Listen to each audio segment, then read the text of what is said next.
How to enable LED flash notification on Android. Hello everyone, welcome to this channel. I'm here to help you out today. So without any delay, let's get started. Now first of all, launch the settings application on your device, and as you launch the settings application, scroll down to tap on the option of accessibility.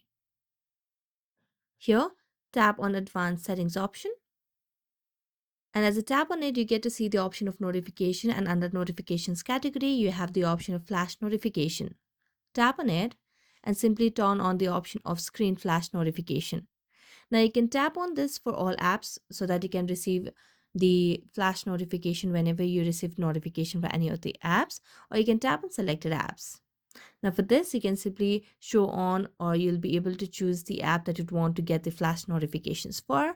So here I'm going to simply select on for Messenger and WhatsApp as of now. So that's it. Thank you so much for watching this video and see you next time.